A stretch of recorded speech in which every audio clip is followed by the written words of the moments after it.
ଦେଓଗାଁ ଜଙ୍ଗଲରେ ଭୟଙ୍କର ଅଗ୍ନିକାଣ୍ଡ।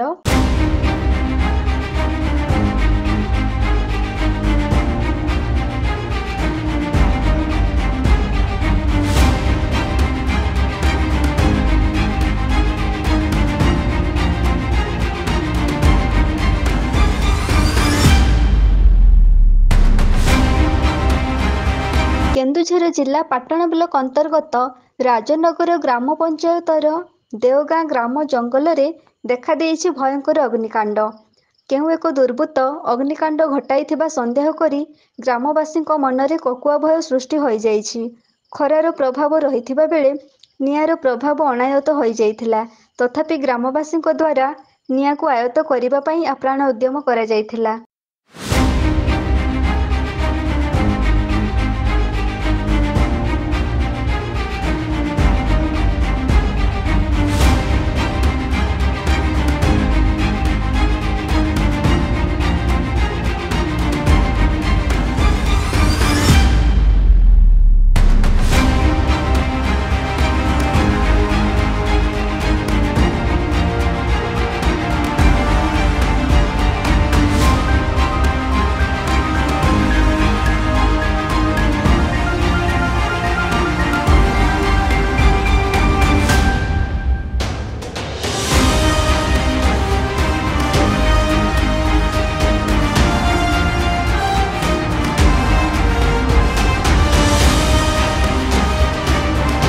ଦେଓଗାଁର ଏହି ଅଗ୍ନିକାଣ୍ଡରେ ଏ ଅଞ୍ଚଳରେ ଏକ ଭୟର ବାତାବରଣ ସୃଷ୍ଟି ହୋଇଯାଇଛି।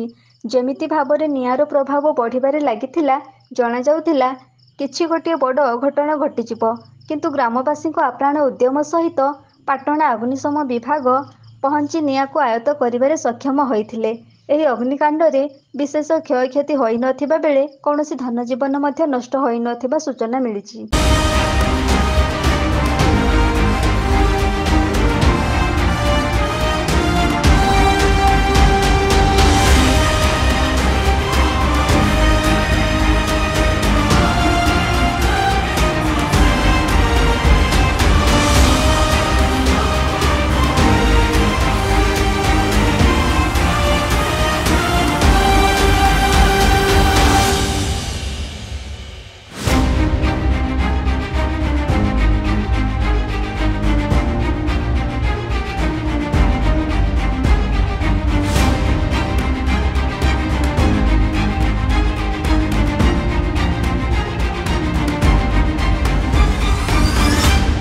କେନ୍ଦୁଝରରୁ ବାସୁଦେବ ସିଂଙ୍କ ରିପୋର୍ଟ, AB ନ୍ୟୁଜ।